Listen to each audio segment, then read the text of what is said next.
अभी आप लोग लद्दाख में टूर करने के लिए आया हुआ है, इतने दूर से अलग अलग जगह से उस गर्मी को छोड़ के इस लद्दाख के ठंड इलाके के अंदर घूमने के लिए आया हुआ है। आप सभी को एक चीज मालूम होना चाहिए कि लद्दाख को लद्दाख क्यों बोलते हैं, सियाचिन ग्लेशियर क्या होता है, हॉल ऑफ फेम कब बना हुआ है, नुब्रा में अगर आप लोग जाते हैं तो क्यों जाता है, ये सारा चीज अगर आप लोग को अच्छे से मालूम हो जाएगा तभी आप लोग को एक अच्छे से टूर कर पाएगा। नहीं तो आप लोग सीधा फोटो लेता है, उस फोटो के बारे में जानकारी कोई नहीं देगा। ग्लेशियर जाते समय यही ड्रेस पहन के जाता था, मैंने भी यही ड्रेस पहन के किया, अभी भी यही ड्रेस पहन के जाता है। उस इलाके का टेम्परेचर अभी -40 डिग्री है, दिसंबर जनवरी में -60 डिग्री से ऊपर जाता है। वहां पे हेलमेट पहन के जाता है। इस ट्रेनिंग का नाम है 4 पॉइंट्स। क्या है? 4 पॉइंट्स। इसको 4 पॉइंट क्यों बोलता है? क्योंकि ये देवार जो है ये जमीन मिट्टी वाला देवार नहीं है, ये पूरा आइस है और ये आइस जो है 90 डिग्री में होता है। इसको हम 4 पॉइंट क्यों बोलता है? क्योंकि दोनों पैर का इस्तेमाल कर रहा है, दोनों हाथ का इस्तेमाल कर रहा है, इसीलिए वो पॉइंट पॉइंट करके ऊपर जाएगा विथ 20 kg के साथ। 90 डिग्री में होता है, इसीलिए इसको हम 4 पॉइंट बोलते हैं। जब तक ये ट्रेनिंग नहीं करेगा तब तक ग्लेशियर में कोई जाने का वो नहीं है। ये सियाचिन बेस कैंप में ट्रेनिंग होता है वहां पे। इसके बाद 2 पॉइंट रहेगा, 2 पॉइंट जैसे आएगा मैं उसी वक्त बता दूंगा। वहां पे हेलमेट पहन के जाता है क्योंकि वहां पे चारों तरफ से एवलांच आता है। एवलांच अकेला नहीं आता है, उस दौरान पत्थर भी साथ आता है। हमारी हेड प्रोटेक्ट करने के लिए हेलमेट पहन के जाना पड़ता है, वहां पे गोगल लगा के जाना पड़ता है क्योंकि चारों तरफ बर्फ है। सूरज की किरणें उस बर्फ के ऊपर लगने के कारण इतना रिफ्लेक्शन होता है, आंखें खराब हो जाता है। हाथों में ग्लास होगा, ये है इसका नाम 2 पॉइंट्स। ये 2 पॉइंट जो है 45 डिग्री में है। अब इसमें हाथ का इस्तेमाल नहीं होगा, 2 पैर के जरिए 45 डिग्री चढ़ेगा। ये लोग 45 डिग्री 2 पैर के जरिए किस तरह चढ़ते हैं आप लोग देख लें।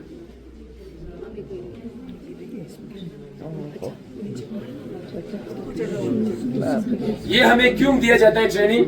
अगर ग्लेशियर के अंदर किसी जगह में अगर आपका हाथ जो है दोनों काम करना बंद करे, उस वक्त वहां पे सो के नहीं बैठना है, पैर पकड़ के नहीं बैठना है। उस वक्त दोनों हाथ को लॉक हो जाएगा। उस वक्त पैर के जरिए आप लोगों को नीचे आना ही आना है या ऊपर चढ़ना है।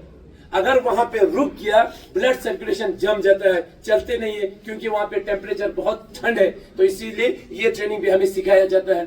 उसके बाद हाथों में ग्लव्स होगा, बिना ग्लव्स का किसी मेटेलिक चीज के ऊपर हाथ लग गया इस तरह, वहां पे इसी तरह चिपक जाएगा। फिर अगर चिपक गया तो हम कैसे खोलेंगे इसको? या तो काटना पड़ेगा या तो खींचना पड़ेगा। खींचते समय यहाँ से लेके यहाँ तक उसका पूरा छिलका निकल जाता है, इसीलिए ग्लव्स पक्का होगा। यहाँ पे एक मोबाइल जैसा सेट है, इसको हम मोबाइल सेट नहीं बोलते हैं, इसको हम बोलते हैं AVD। क्या बोलता है? A for avalanche, V for victim, D for detector. Avalanche victim detector बोलता है जो जवान बर्फ के अंदर दब गया उसके गले में भी होगा, जो बाहर बच गया उसके गले में भी होगा। जो दब गया अब उसको ढूंढना पड़ेगा। ढूंढते समय इस तरह रोड उठा के ढूंढते हैं। अगर उसके नजदीक में पहुंचना शुरू हो गया, ये मेटेलिक डिटेक्टर एक दूसरे के साथ कनेक्ट हो जाता है, आपस में बीप मरता है तो उसको ढूंढने में आसान हो जाता है। उसके बाद शूज पहना हुआ है उसने, इस शूज का नाम है स्कार्पा। क्या है? स्कार्पा का 2 लेयर है, एक ये आउटर एक ये इनर। आउटर पैर को अंदर बर्फ जाने नहीं देता है, इनर हमारा पैर बहुत वार्म रखता है। अगर ये दोनों जूता उठा के वजन करेगा 3.5 kg का जूता है क्योंकि इसके नीचे स्पाइस लगा हुआ है। और यहाँ पे एक बैग है, इस बैग का नाम है रक्षक। क्या है? एक रक्षक के अंदर एक सिंगल सोल्जर का वेट जो है 40 kg वेट होता है। ये 40 kg वेट कांधे के ऊपर उठा के 50 दिन पैदल चलना पड़ता था। पहले नीचे से यही चेहरा लेके जाता था, ऊपर पहुंचते पहुंचते पूरा छिलका निकल जाते थे, पैरों में छाला निकल जाते थे। अभी हमारे लिए बहुत आसान हो गया, पहले 30-40 दिन पैदल चलना पड़ता था, अभी हमें 2-3 दिन में पहुंचा देते हैं। किसकी मदद से? जो आप लोग को यहाँ पे देखने को मिलेगा। थोड़ा नीचे एक स्नो स्कूटर है, इसका नाम है स्नो स्कूटर। 40 kg वेट कांधे के ऊपर उठा के चलता था, अभी 40 kg वेट इसके अंदर रखते हैं।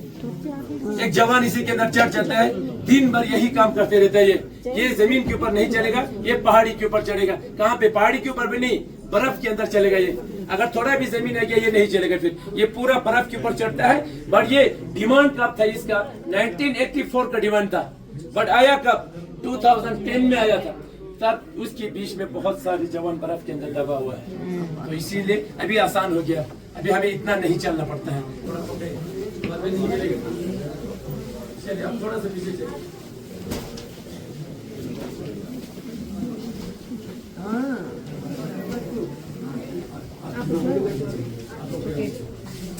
बातचीत हो रहा था, तो आप लोग सुन लेना। ग्लेशियर का थोड़ा बहुत मैंने बता दिया, वहाँ पे किसी किसी को दिखाई देता है, किसी को दिखाई नहीं देता है। उससे अच्छा है मैं आप लोगों को ब्रीफ करूं, वो आप लोगों को अच्छा रहेगा। ग्लेशियर जाते समय, ग्लेशियर सबसे पहले तो क्या चीज होता है, ग्लेशियर क्या चीज है, क्यों बोलते हैं उसको ग्लेशियर? ग्लेशियर इसलिए बोलता है क्योंकि वहां पे 1 साल का बर्फ नहीं है, 2 साल का बर्फ नहीं है, सालों साल पहले बर्फ है।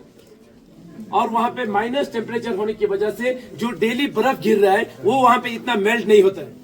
अब मेल्ट नहीं होगा तो क्या होगा, वो धीरे धीरे करके बढ़ते जाता है। अगर 2000 साल पहले का बर्फ गिरा होगा और वहां पे वो जमा होगा, कितना बड़ा हो गया होगा। ये पहाड़ी कुछ भी नहीं है, वहां पे 20-25 हजार फीट हाइट के ऊपर पहाड़ी है, वहां से नीचे तक पूरा बर्फ और आइस है, स्लोप में है। नीचे से थोड़ा बहुत पानी बहते रहता है जो कभी खत्म ना हो, उसको हम बोलते हैं ग्लेशियर। उस ग्लेशियर के अंदर जाने से पहले 42 डेज का एक्लेमेटेशन किया जाता है, 21 डेज का ट्रेनिंग दिया जाता है सियाचिन बेस कैंप में। उसके बाद 7 डेज का मेडिकल चेकअप होता है, तभी जाके ग्लेशियर जा सकता है। ग्लेशियर जाते समय इस तरह ग्रुप में नहीं जाएगा, सभी हाथ पकड़ के नहीं जाएगा। अगर हाथ पकड़ के गया, अलाउ तो नहीं है बट फिर भी आसान होने के लिए हाथ पकड़ के गया, जितना भी 20 जवान हाथ पकड़ के जा रहा है उसके बीच में से अगर एक जवान किसी खड्डे में चला गया, वो तो चला गया, सबको लेके चला जाएगा। इसीलिए अलाउ ही नहीं है। वहां पे सभी जवानों को सिंगल लाइन में रखता है, सभी जवानों को रोप के साथ कनेक्ट करके रखता है, सभी जवानों के बीच में डिस्टेंस रखता है कम से कम 7 मीटर।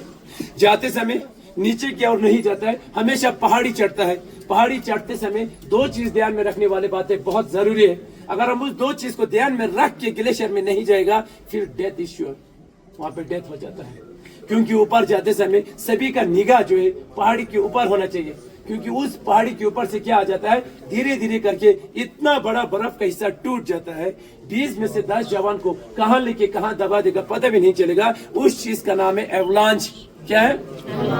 और ये चीज आपने सुना होगा, ग्लेशियर जाते समय रास्ता जो होता है बर्फ वाला रास्ता होता है, आइस वाला रास्ता होता है।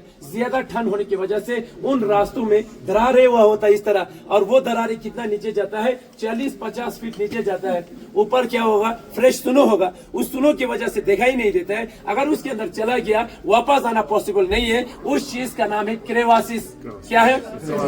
केरवास 2 प्रकार का होता है। एक केरवास जो है जिग-जैग में चला जाता है, एक केरवास स्ट्रेट में जाता है। अगर जिग-जैग में हमारी जवान चला गया तो जिंदगी भर के लिए नहीं मिलेगा।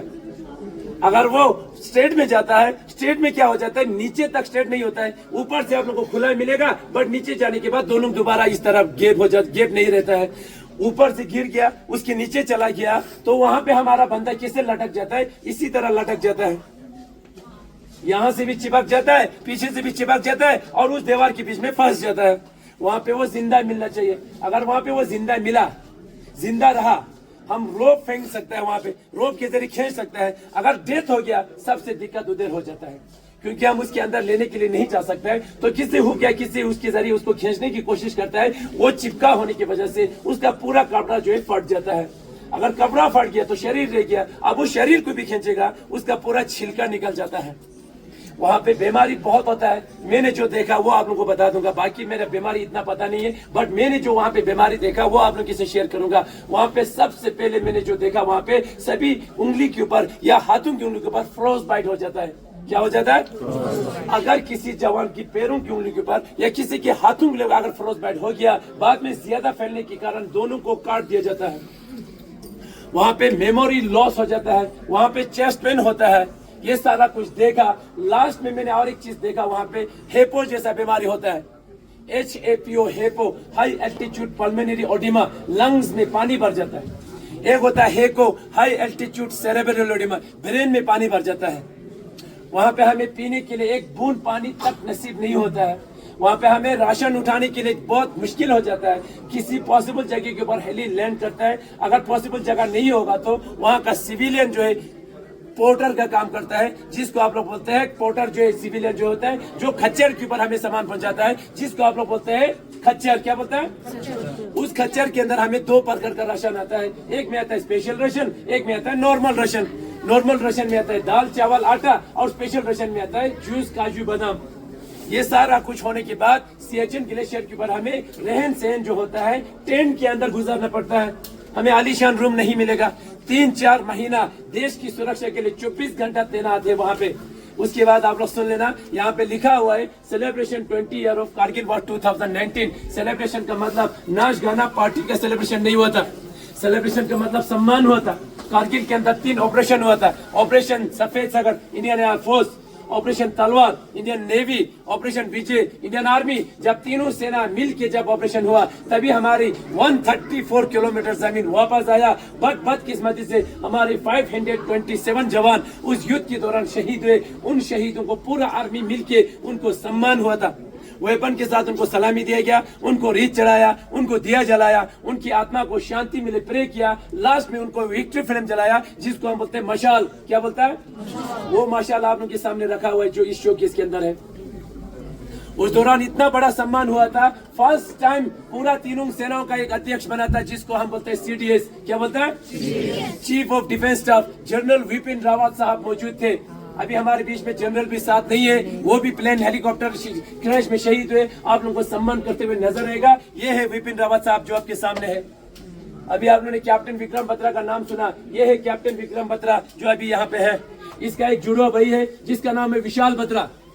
हर साल यहाँ पे आता है, मैं वहाँ पे ब्रीफ करता हूँ, थोड़ा बहुत इमोशनल हो जाता है, लास्ट में गले मिलता है, सभी को सैल्यूट करके यहाँ से निकल जाता है। ये है विशाल बत्रा जो आपके सामने है।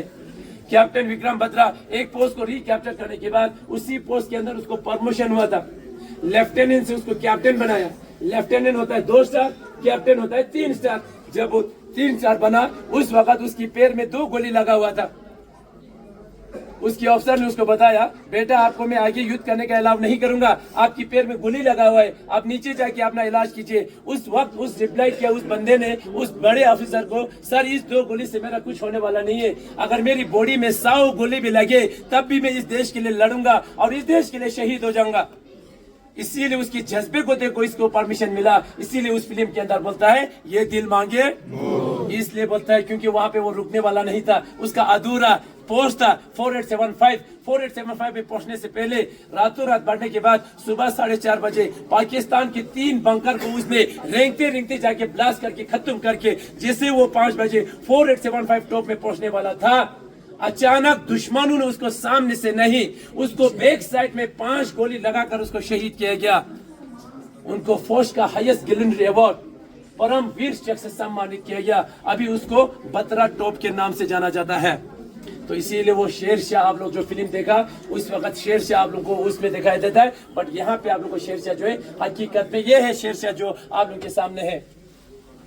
इन जवानों को याद करने के लिए शाम को आप लोगों को लाइट एंड साउंड शो दिखाता है। लाइट एंड साउंड शो का मतलब एक हिंदी फिल्म नहीं है, लाइट्स पूरा ग्राउंड लाइटिंग में होगा। शो जितना भी वार हुआ था वो पूरा वार आप लोगों को बड़े स्क्रीन के ऊपर दिखाया जाता है। शाम को 7:30 बजे पहुंच जाना, 7:45 पे शुरू हो जाता है, 8:20 तक खत्म हो जाता है। जिस किसी को भी आना है तो आप लोग यहाँ पे शो देखने के लिए आइए। यहाँ तक आप लोगों का ब्रीफिंग समाप्त हो जाता है। थैंक यू, जय हिंद। वेपन हमारा नहीं, ये बाकी पूरा वेपन पाकिस्तान का है। आप लोग अपने से फोटो ले लेना। यहाँ पे अगर किसी को भी इस ब्रीफिंग के लिए अगर आप लोग को यहाँ पे थोड़ा बहुत, मुझे यहाँ पे सभी क्या करता है पेमेंट करके जाता है। अगर जिस किसी को करना है तो आप लोग मुझे यहाँ पे करके जाइए, ठीक है। अगर अपनी मर्जी से जिस किसी को अच्छा लगे आप लोग मुझे करके जाना। बाकी सभी लोग आते हैं, सभी करके जाते हैं, तो आप लोग भी थोड़ा बहुत करके जाना। थैंक यू, जय हिंद।